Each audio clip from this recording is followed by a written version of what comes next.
सिर्फ माइंड ही ब्रेन नहीं है, गट को भी ब्रेन कहा जाता है, हार्ट को भी ब्रेन कहा जाता है। गट के खुद के न्यूरोट्रांसमीटर्स हैं, न्यूरॉन की पूरी आर्मी पड़ी है गट के पास। हमें लगता है सिर्फ ब्रेन यहाँ है, सबसे बड़ा ब्रेन तो गट में है, कहीं इससे भी कहीं ज़्यादा बड़ा ब्रेन हमारे गट में पड़ा है। उसके ट्रिलियंस ऑफ न्यूरॉन्स यहाँ पे होते हैं, गट में होते हैं। लेकिन हम किस पे ध्यान देते हैं कि मेरा मन यही दिमाग है, यही दिमाग है, इस पे ध्यान ही नहीं देते। किस नर्व थोड़ी थकान दिखाएगी कि कुछ गलत करे, चेंज कर। जब हम इसके संकेत को नहीं मानते हैं तो ये भी क्या करती है, ले मैं तो हो गई, थक गई, बर्न आउट हो जाती है, करती रहे, फिर तुरंत हमें चौथी स्टेज पे कैंसर दिखाई देता है। फिर तो टेस्ट ही बताते, ये नहीं बताती है हमारी बॉडी को, फिर टेस्ट होते हैं वो बताते हैं कि आपको बीपी इतना हो गया, शुगर इतना बढ़ चुका है, आपके 4th स्टेज में कैंसर चला गया है। वेगस नर्व क्या कर रही थी उसमें पे, ये काम वेगस नर्व का था बताने का। वो माइंड को बताती, लेकिन उसको हमने सुना नहीं तो वो थक गई, उसने हमें छोड़ दिया, चल जाने दे इसको, जो करती है करने। आज एक बहुत ही महत्वपूर्ण टॉपिक पर बात करेंगे। टॉपिक है हमारे माइंड और हमारे गट का कनेक्शन क्या है, और इस कनेक्शन को पूरी तरह विस्तार से समझाने के लिए मेरे साथ हैं एक्सपर्ट बहन सुमन जी, और दिल्ली यूनिवर्सिटी से केमिस्ट्री ऑनर्स की पढ़ाई की, यूपीएससी क्लियर करके IAS IPS बनने का सपना था, और ब्रह्म कुमारी से जुड़ी, अब समाज को जागरूक कर रही हैं। बहुत टॉपिक्स पर बड़ी मजबूत पकड़ है, पूरे देश भर में मतलब प्रेजेंटेशन दे रही हैं, व्याख्यान कर रही हैं, स्कूलों में, कॉलेजों में, समाज के लोगों को अलग अलग तरीके से जागरूक कर रही हैं। तो बहुत ही महत्वपूर्ण टॉपिक है हमारे माइंड का और हमारे गट का कनेक्शन क्या है। जी बहन जी नमस्ते। नमस्ते, ओम शांति। ओम शांति। राम राम, राधे राधे, जय श्री कृष्णा। देखो अगर हम इनको वर्ड्स में यूज करने लगे ना, उनकी वाइब्रेशन हमारे अंदर आने लगती है। बिल्कुल बिल्कुल, इसलिए हमें भगवान का नाम लेना चाहिए ना। हाँ। और ये राम राम भी करना चाहिए, राम राम करना चाहिए, बिल्कुल ठीक। क्योंकि राम में बहुत प्यारी सी, बहुत पॉजिटिव एनर्जी है, तो जैसे मुख से निकलेगा वो हमारे अंदर बहने भी लगती है। बिल्कुल, पता है क्या है, जैसे सपोज कीजिए मैंने बोला ओम शांति, आप आगे से बोलते हो राम राम, तो साथ में राम राम कह दो ना, उनको ऑब्जेक्शन हो, और नाम में जैसे मैं किसी को, जैसे सरदार जी मिलते हैं, मैं उनको कह देती हूँ ओम शांति, वो सामने से कहते हैं सत श्री अकाल बहन जी, तुरंत ही मैं बोल देती हूँ सत श्री अकाल जी, ताकि सत श्री अकाल, देखो कितना बड़ा वर्ड है ये। मैं अकाल तख्त मूर्त, फिर से वो ओम शांति, ओम शांति भी यही कह रहा है कि मैं एक शांत स्वरूप आत्मा हूँ, और सत श्री अकाल भी क्या कह रहा है कि मैं अकाल तख्त मूर्त आत्मा हूँ, सत्य हूँ। तो दोनों ने किसकी याद दिलाई, मुझे मेरी ही याद दिलाई, उस परमात्मा की याद दिलाई। सभी ये कह रहे हैं, आप धन धन सुतुर भी यही कह रहे हैं, और राधा स्वामी जी भी यही कह रहे हैं कि एक ही जो पूर्ण आत्मा है, पूर्ण पुरुष हैं, और राधा स्वामी जी हैं। तो सभी हैं, सबके अपने अपने हैं। तो बहुत महत्वपूर्ण टॉपिक है माइंड और गट कनेक्शन जी, इसके ऊपर थोड़ा प्रकाश डालो। ये जो वर्ड है ना, ये माइंड गट कनेक्शन का भी एक टॉपिक है, क्योंकि जैसे मैंने बोला, कुछ भी बोला, राम राम बोला या राधे कृष्णा बोला, कैसी वाइब्रेशन क्रिएट हुई, बहुत पॉजिटिव। मेरे न्यूरॉन ने एक मैसेज कैच कर लिया पॉजिटिविटी का, तो वो मेरे न्यूरॉन का, मेरे माइंड का गट के साथ गहरा कनेक्शन जुड़ा हुआ है, वेगस नर्व के थ्रू दोनों जुड़े हुए हैं। वो जो वेगस नर्व है एक मैसेज लेके गई पॉजिटिविटी का, केमिकल जनरेट हुए। बहुत ही सिंपल साधारण भाषा में पहले तो ये गट पॉइंट समझाओ हमारे दर्शकों को, किनको नहीं पता होगा। हाँ ठीक है, गट जो ये मुख जहाँ से होठ शुरू होते हैं और जहाँ से मल द्वार, जहाँ तक मल द्वार होता है, ये पूरा का पूरा एरिया गट कहलाता है। मुंह से लेकर मल द्वार तक छोटी आंत, बड़ी आंत, सारा ही गट का ही एक पार्ट्स हैं ये सारे के सारे। तो इसका माइंड का पूरा बॉडी का जो खाना है वो यहाँ से लेके यहाँ तक ही पचता है। ठीक है, ये माइंड है, और यहाँ से मल द्वार तक नीचे गट कनेक्शन। इसका और इसका फिर नीचे बॉडी है, क्या कनेक्शन है? क्या कनेक्शन है जी, ये है ना, वेगस नर्व के थ्रू जुड़े होते हैं। वेगस नर्व को आप एक नली मान सकते हैं, और जैसे आप यहाँ वाइब्रेशन क्रिएट करें। ये वेगस नर्व कहाँ से कहाँ तक होती है? वेगस नर्व दोनों को कनेक्ट करती है। अच्छा, मतलब सूक्ष्म नली बोल सकते हो आप इसको। एक वेगस नर्व एक ऐसा कनेक्शन है बॉडी में, जैसे कि माइंड को गट से जोड़ता है, माइंड को हार्ट से जोड़ता है, माइंड को लीवर से जोड़ता है। जो जो मतलब मेन पार्ट्स हैं बॉडी के, उनको ये वेगस नर्व जोड़ती है माइंड से। क्योंकि सिर्फ माइंड ही ब्रेन नहीं है, गट को भी ब्रेन कहा जाता है, हार्ट को भी ब्रेन कहा जाता है। गट के खुद के न्यूरोट्रांसमीटर्स हैं, न्यूरॉन की पूरी आर्मी पड़ी है गट के पास। हमें लगता है सिर्फ ब्रेन यहाँ है, सबसे बड़ा ब्रेन तो गट में है, कहीं इससे भी कहीं ज़्यादा बड़ा ब्रेन हमारे गट में पड़ा है। उसके ट्रिलियंस ऑफ न्यूरॉन्स यहाँ पे होते हैं गट में होते हैं।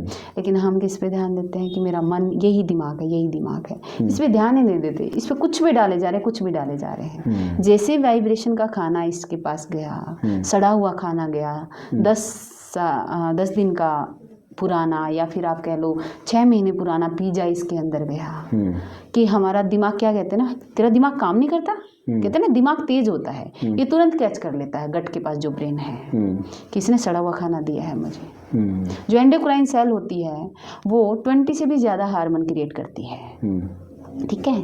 तो जैसे इसके पास सड़ा हुआ खाना गया तो इसका ब्रेन एक्टिव हो जाता है, सड़ा हुआ खाना दिया है मुझे, तो क्या करेगा ये सड़े सड़े मैसेज क्रिएट करेगा। हार्मोन जो है सड़े सड़े हार्मोन क्रिएट होने लगेंगे, तो पूरा का पूरा फिर वो मैसेज लेके फिर से वैगस नर्व ब्रेन के पास जाती है। ये कौन से मैसेज गए, नेगेटिव मैसेज गए। यहाँ भी कुछ अच्छा सोच नहीं रहे होते, मेडिटेशन लगभग कोई कर नहीं रहा होता है, यहाँ भी क्या सोच रहे होते हैं, नेगेटिव नेगेटिव, वेस्ट वेस्ट। ये भी क्या कहता है, मेरे पास भी ऐसा ही कुछ पड़ा है तेरे लिए, ये भी नेगेटिव ही भेजता है। तो दोनों तरफ से कनेक्शन क्या हो रहा है, नेगेटिव नेगेटिव। और फिर ये बॉडी सारी इन दोनों से ही कनेक्टेड है। गट में जो पचेगा उसी से तो पूरी बॉडी बनेगी ना, है ना। और माइंड जो सोचेगा वैसा ही फिर से मेरी बॉडी पे हाव भाव आने वाले हैं। तो दोनों सड़े पड़े हैं, 60 to 70 ट्रिलियन सेल फिर से हैं, वो क्या होंगे, कहीं हमारे गोडे दर्द करेंगे, कहीं हमारा थायराइड होगा, कहीं हमारा बीपी हो, क्योंकि कुछ भी तो पॉजिटिव क्रिएट नहीं हो रहा। कहीं माइग्रेन हो रहा है, कहीं डिप्रेशन में चले जा रहे हैं, कहीं स्ट्रेस हो रहा है। कौन क्रिएट कर रहा है, कौन। ये उंगली जब यहाँ आएगी ना कि मैं क्रिएट कर रही हूँ, मैं क्रिएट कर रही हूँ, तो उसको चेंज भी कर सकते हैं हम। प्रॉब्लम ये है कि वो उंगली हम यहाँ नहीं लाते हैं। ये टीवी देखा तो मेरा मूड ऑफ हो गया, इसने मुझे ये बात कह दी तो मेरा मूड ऑफ हो गया। ये आपके न्यूरॉन इनके पास थे क्या, इनके जो आपके पास न्यूरॉन हैं, क्या ये उठा के ले गया, इन्होंने आपके लिए केमिकल जनरेट किए क्या, गट में इन्होंने ज़बरदस्ती डाल दिया, गट ने जो नेगेटिव वाइब्रेशन क्रिएट की, तो वो कौन कर रहा है, वो आप ही तो कर रहे हैं। अगर ये उंगली अपने पर ले आए तो चेंज आना शुरू हो जाएगा। खान पान में बदलाव सबसे ज़रूरी है। खान पान में बदलाव मैं नहीं कहूँगी, मैं कहूँगी बस अवेयर होके खाइए। जो आपका खाना है आप खाना शुरू कर दीजिए, बस थोड़ा सा चिंतन चलाइए, अपने मन को थोड़ा एक्टिव कीजिए, दिमाग को एक्टिव। ये दिमाग है ना काम करने के लिए दिया है परमात्मा ने। अच्छा, बुद्धि है ना बहुत तेज होती है इंसान की। हमारी जो यूथ है, युवा पीढ़ी है, आप किसी यूनिवर्सिटी में चले जाएं, किसी स्कूल में चले जाएं, कहीं कॉलेज में चले जाएं, और हर एक में कैंटीन बनी हुई है, और उस कैंटीन में सारा ये फास्ट फूड रहता है। इतनी भीड़ लगी रहती है वहाँ, उस सारे बच्चे, लड़के हों लड़कियाँ हों, सब फास्ट फूड के पीछे पड़े हुए हैं। मन करता है तभी, मतलब दिन में एक बार फास्ट फूड ना खाया तो पता नहीं वो ये हो जाएंगे, पता नहीं तुमने क्या अच्छी चीज़ दुनिया की गंवा दी। और सपने बड़े बड़े होते हैं, कर वो कुछ भी नहीं पाते। देखिए कितना सुंदर सी आपने बात कही है। फास्ट फूड खा के वो फास्ट हो जाते हैं, स्टेबल नहीं रहते हैं, स्टेबिलिटी गायब हो जाती। जैसा फूड खाया वैसी हमारी मन की स्थिति हो जाती है। मैं फास्ट फूड खाऊंगी, तला हुआ खाऊंगी, मेरे मन की स्थिति की स्टेबिलिटी जो होती है, मेरे अंदर एक स्टेबिलिटी होती है, स्थिरता होती है, वो गायब होने लगती है, कंसंट्रेशन गायब होने लगती है। इसलिए फिर से वो एनर्जी बढ़ चुकी है, कंसंट्रेशन है नहीं, स्टेबिलिटी है नहीं। मैंने जो टारगेट्स बनाए उसके ऊपर मैं फोकस नहीं कर पाती हूँ, एनर्जी झोंक ही नहीं पाती हूँ मैं, सारी एनर्जी। और दूसरी बात, इतना कुछ हैवी दे दिया इस गट को। गट के पास ऑलरेडी ब्रेन है, बहुत सारे न्यूरोट्रांसमीटर्स हैं, न्यूरॉन्स हैं, पूरी की पूरी आर्मी है, बहुत भारी काम दिया। उन्होंने कहा कि 10 जनों का काम आ गया है मेरे पास, यानी कि पिज़्ज़ा खिलाया इसको, 10 जनों का काम दिया कि नहीं। अब मैं एक, आप अकेले इंसान हो, 10 जनों का काम आपको दे के चली जाऊँ, आपकी एनर्जी कैसी होने वाली है। अब मुझे गालियाँ तो दोगे ज़रूर, नेगेटिव वाइब्रेशन मेरे लिए क्रिएट करोगे या नहीं, करने वाले हो। तो ऐसे ही मैंने गट को दिया 10 जनों का काम। फिर ये जैसे तैसे करके परमात्मा ने इसके अंदर इतनी सुंदर मशीन फिट कर रखी है प्रकृति ने, ये जैसे तैसे करके एंजाइम क्रिएट करके कुछ कुछ डाल के इसमें उसको बेचारे को पचा देता है, वेस्ट निकाल देता है। उसमें से जो थोड़ी बहुत इसको पॉजिटिव चीज़ लगती है तो है नहीं कुछ उसमें पॉजिटिव, फिर भी 1-2% निकलता है, तो ये मेरे बॉडी के लिए कंज्यूम करना शुरू कर देता है, उसको यूज़ कर लेता है। ये थोड़ा सा भूख दिखाता है कि मेरे को थोड़ी सी भूख लगी है, यानी कि इंडिकेशन दे रहा है। हम तुरंत क्या करते हैं, फिर इसके अंदर बर्गर चाउमीन फिर से डाल देते हैं। ऐसे कर करके इसको क्या बना दिया हमने, जो भूख का संकेत आता था। इसने ये कहा, देखो तूने मुझे 10 जनों का काम दिया था, मैंने अभी पूरा किया है, अब मुझे थोड़ा रेस्ट चाहिए, मैं थोड़ा हील होना चाहता हूँ। अब गाड़ी को दौड़ाए जाओ दौड़ाए जाओ दौड़ाए जाओ, उसकी सर्विस कभी ना करो, गाड़ी का क्या हाल होने वाला है। वो चलेगी? बिल्कुल नहीं, कुछ ना कुछ तो उसमें खराबी आएगी ना। जाम हो तो जाएगी। इसको लगातार काम दिए जा रहे हैं। इसकी वेगस नर्व फैटिग हो गई है, दोनों का कनेक्शन लूज होने लगा है। ये मैसेज नहीं अब प्रॉपर लेके जाती है, ना माइंड तक ना माइंड इसके पास लेकर जाता है। ठीक है, कर अपनी मर्जी कर। कई बार हम थक जाते हैं ना किसी से भी, शुरू में तो हम अलर्ट करते हैं, मत कर ऐसा, मत कर, ऐसे कर ले, ऐसे कर ले। यानी कि ये बीपी दिखाएगी, शुगर दिखाएगी, थायराइड दिखाएगी बॉडी, वेगस नर्व थोड़ी थकान दिखाएगी कि कुछ गलत करे, चेंज कर। जब हम इसके संकेत को नहीं मानते हैं तो ये भी क्या करती है, ले मैं तो हो गई, थक गई, बर्न आउट हो जाती है, करती रहे। फिर तुरंत हमें चौथी स्टेज पे कैंसर दिखाई देता है। फिर तो टेस्ट ही बताते, ये नहीं बताती है हमारी बॉडी को। फिर टेस्ट होते हैं, वो बताते हैं कि आपको बीपी इतना हो गया, शुगर इतना बढ़ चुका है, आपके 4th स्टेज में कैंसर चला गया है। वेगस नर्व क्या कर रही थी उसमें पे? ये काम वेगस नर्व का था बताने का। वो माइंड को बताती, लेकिन उसको हमने सुना नहीं तो वो थक गई, उसने हमें छोड़ दिया, चल जाने दो इसको, जो करती है करने दो। फिर ऑपरेशन के थ्रू ही निकलता है सब कुछ। अच्छा, एक सवाल मेरा ये कि मैंने सुना है बहुत कई बड़े बड़े संत महात्माओं को भी शुगर है, हार्ट है, कैंसर से पीड़ित हैं। हाँ जी। अभी अपने पंजाब के बहुत बड़े एक संत हैं, वो भी हार्ट और कैंसर से पीड़ित हैं। हाँ जी। और बहुत सारे, और ये क्या कारण है फिर, ये जो संत महात्मा हैं ये भी इस बीमारी से पीड़ित हैं? फिर से मैं कहूँगी, संत महात्मा हर किसी का खाना, मन का खाना वो दे रहे हैं, मन शांत, आत्मा की प्रैक्टिस वो कर रहे हैं, इसमें कोई डाउट नहीं है। लेकिन तन का खाना वो भी नहीं दे पाते हैं कई बार। कौन से संत महात्मा हैं जो सिर्फ फ्रूट्स ही खाते हैं? क्या वो पका हुआ नहीं खाते हैं? मैक्सिमम तीनों टाइम, दोनों टाइम उनका भी पका हुआ चलता है। अब ये बीमारी है किसकी? शरीर की है या नहीं है? फेफड़े खराब हो जाना या किडनी फेल हो जाना, कुछ भी, एनीथिंग जो भी चल रहा है वो शरीर की बीमारी है। जब शरीर का खाना उसको नहीं दिया जा रहा है तो वो शरीर तो अपना रिएक्शन देगा ही ना। मन ठीक है, वो मन को ठीक कर रहे हैं, लेकिन मन के मैसेज गट तक 20% जाते हैं बस। वेगस नर्व जो मन के मैसेज लेके जाती है वो 20% है। देखिए उसके अपोजिट, गट से मन के पास मैसेज 80% तक आते हैं।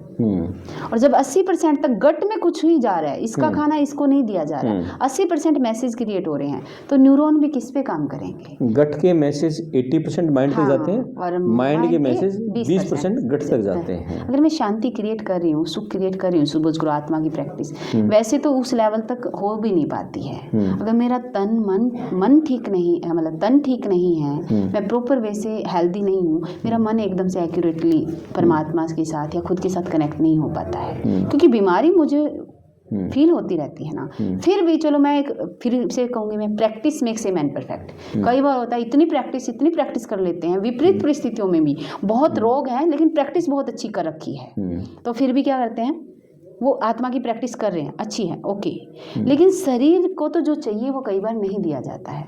एक इस पे आध्यात्मिक, ये तो था मेरा साइंस बेस्ड आंसर। अब मैं इसको आध्यात्मिकता से जोड़ूं, कर्मों की गुह्य गति से जोड़ूं। कुछ कार्मिक हमारे पिछले भी आते हैं, इस समय हम कई बार सब चीज़ें अच्छी कर रहे होते हैं, लेकिन कुछ ना कुछ चुकतू होने के लिए पिछले जन्मों के जो कर्म हैं वो इसमें चुकतू होने के लिए आते हैं। अगर हमने शरीर से बहुत कुछ गलत किया होता है, शरीर को चुकतू करना पड़ता है। अगर मन के साथ बुरा किया होता है तो मन को चुकतू करना पड़ता है। धन से किया हुआ है कुछ गलत कार्य तो धन को चुकतू करना पड़ता है। यानी कि पिछले जन्मों के कर्म भी कैरी फॉरवर्ड होते हैं। ओके। आत्मा शरीर बदलती है, अच्छा, लेकिन वो जो उसके अंदर एनर्जी ऑब्जर्व करके आई, वो जब सपोज कीजिए अब आज मैं जो शरीर छोड़ दूँ जाते जाते, मेरी जितनी उम्र की जो मैंने एनर्जी इकट्ठी की है आत्मा ने, चाहे वो नेगेटिव की हो चाहे पॉजिटिव की हो, शरीर तो यहीं रह जाएगा। आपको भी पता, शाम तक जला आएंगे मेरी बॉडी को, लेकिन जो आत्मा कैरी करके लेके जा रही है, भर के जा रही है अपने आप को, वो पता नहीं पॉजिटिव है या नेगेटिव, अगले जन्म में जैसे उतरेगी वो वहाँ पे इस चीज को अप्लाई करना, यानी कि इस जन्म के कर्म अगले जन्म में कैरी फॉरवर्ड, हाँ जी, कैरी फॉरवर्ड होते हैं और भुगतान होता है। और ये समय भुगतान का ही चल रहा है, ये संगम का समय है, आत्मा और परमात्मा का मिलन 100 साल का होता है। बड़े अच्छे कर्म कर रखे थे आपने तो पिछले जन्म में। बहुत अच्छे, मुझे भी लगता है कि मैंने, है ना, कोई पुण्य कर्म ही मेरा जो अब रिजल्ट्स में आ रहा है। कैसे लग रहा है कि पुण्य कर्म किए हुए हैं? पहली मुलाकात हुई तो मैंने कहा था छोरी पागल होगी, ब्याह करवा नींद कर बसावर ठीक रहो। और अब क्या है विचार आपके मुझे लेके? ठीक है, अभी मैं तो यही कहूँगा। अभी भी यही कहोगे? अभी आपको ये नहीं लगता कि दुनिया को जरूरत है हम जैसे लोगों की? बहुत है दुनिया को जगाने वाले, गृहस्थी में भी जगा सकते हो, क्या बात हाँ, है। गृहस्थी में मैं तो यही कहती हूँ, गृहस्थ में रह के भी हम जगा सकते हैं, लेकिन अगर हम पूरा टोटली अगर दे सकते हैं इस जीवन को तो भी अच्छा ही है। पुराने साधु महात्मा भी उन्होंने भी गृहस्थी को जगा। गृहस्थी ये है ना कंसेप्ट में गुरु कहने वाली नानक, थी। सुनो, गुरु नानक जी से ज्यादा कोई नहीं घूमा, इतने ज्यादा वो घूमे, उनकी तो गृहस्थी थी। अब जगा के वो भी दुनिया को, सिख धर्म पूरी दुनिया में फैला हुआ है। टॉपिक बनेगा ये, अलग से ही टॉपिक बनेगा, पूरा डिटेल में बनेगा कि क्या लॉजिक है गृहस्थी में, हम कैसे रह सकते हैं, गृहस्थी में भी हम परमात्मा को याद कैसे कर सकते हैं, ये अलग से ही टॉपिक। देखो जो खाना गया है, खाना एक वाइब्रेशन लेके जाता है। मैं कैसी भी एक्टिविटी में, वो जिस एक्टिविटी में वो खाना बना और जब मैं कंज्यूम कर रही हूँ, क्योंकि मैंने फिर से बोला माइंड और गट वैगस नर्व के थ्रू कनेक्टेड है, और इसके लिए वाइब्रेशन सबसे ज़्यादा इंपॉर्टेंट होती है। जिस वाइब्रेशन का खाना मैं खा रही हूँ वो वाइब्रेशन कैच कर लेता है। न्यूरॉन पड़े हैं, ब्रेन है इसके अंदर भी, गट के अंदर भी। दूसरा कि जब मैं खाते हुए स्क्रीन देख रही हूँ, स्क्रीन पे बहुत वायलेंस चल रहा है, लड़ाई झगड़े की मूवी देख रही हूँ, डिशुम डिशुम डिशुम, साथ में मैं खा भी रही हूँ।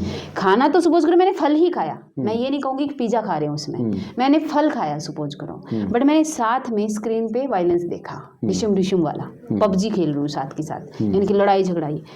फल तो खाया, शरीर को तो इसका खाना दे दिया, लेकिन जो इसका न्यूरॉन है, इसके पास भी तो ब्रेन पड़ा है, गट के पास भी तो वो वाइब्रेशन कौन सी लेके जा रहा है, खाना नेगेटिविटी वाली, वायलेंस वाली। तो अंदर जाके वो थोड़ा सा हेल्थ तो देगा मुझे, बट डिशुम डिशुम वो मन में करने वाला है, वो वाइब्रेशन फिर मन तक आने वाली है। इसलिए जो भी अगर आप खाना खा रहे हो, देखो जीवन है ना, 24 घंटे हैं आपके पास सब कुछ करने के लिए। जब खाना खाओ शांति से, पेशेंस से, परमात्मा की, जैसे हमारे बड़े बूढ़े खाया करते थे, पेशेंस से, परमात्मा का ध्यान लगा के उसकी एनर्जी में खाना खाइए। खाना भी आप इसका ही दीजिए, बॉडी का ही, फल खाइए, कच्चा खाना खाइए, एक समय पका हुआ भोजन खा लीजिए, इसका ही खाना दे रहे हैं और साथ में बहुत पॉजिटिव एनर्जी इसमें डाल के दे रहे हैं। दुनिया की कोई ताकत नहीं जो आपको बीमार कर देगी। और एक जो उन महिलाओं के लिए भी जो खाना बना रही हैं, उनके लिए तो स्पेशली है, क्योंकि वो पूरे घर की एक आधार मूर्त होती है, फाउंडेशन होती है। वो 10 जनों का खाना बना रही है, जिस मनस्थिति से वो खाना बना रही है वही वाइब्रेशन वो खाना कैच कर रहा है, उनके बच्चों को जाने वाला, उनके पति को जाने वाला है, और वो सब दूषित हो जाएंगे अगर नेगेटिव वाइब्रेशन दे रहे हैं। अगर वो परमात्मा की याद में है, उस परमात्मा की दिव्यता, क्योंकि भगवान में बहुत दिव्यता है, बहुत नूर है, बहुत पॉजिटिविटी है, अगर वो खाने में डालेंगे तो वो खाना अमृत बन जाता है, अमृत, मरे हुए को भी जिंदा कर देता है वो खाना। और जब उसका पति खाएगा, बच्चे खाएंगे, एक तो यूनिटी बढ़ेगी उस परिवार में, सहयोग की भावना, क्योंकि एक वाइब्रेशन का खाना दिया जा रहा है, बहुत पॉजिटिविटी का खाना दिया जा रहा है, यूनिटी बढ़ेगी, प्रेम बढ़ेगा, और देखना उनके घर में कामयाबी कैसे उनके सबके कदम चूमेगी। बिल्कुल, इसलिए आप अपने जो भी इस वीडियो को सुन रहे हैं, अपने घर, अपने रिश्तेदार, अपने यारे प्यारे, सब में ये मैसेज दें, सब में ये वीडियो फॉरवर्ड करें कि जो भी महिला घर में खाना बना रही है, रसोई में जब वो खाना बना रही है, चाय बना रही है, दूध गर्म कर रही है, तो आप जिस भी धर्म को, जिस भी गुरु को मानते हो और जिस भी नाम का आप सुमिरन करते हो, उस नाम का सुमिरन करते रहें, उस प्रभु के नाम का जाप करते रहें, तो वो खाना नहीं रहेगा, वो अमृत बन जाएगा, वो प्रसाद बन जाएगा, खाना प्रसाद बनेगा, वो चाय दूध है वो आपका अमृत बनेगा। तो घर में सुख शांति समृद्धि के द्वार अपने आप ही खुल जाएंगे। बहुत अच्छा लगा आपसे बात करके, बहुत धन्यवाद। कमेंट्स करें, वीडियो शेयर करें, चैनल को सब्सक्राइब करें, ज्वाइन भी करें। मैं आपका दोस्त करमपाल, धन्यवाद।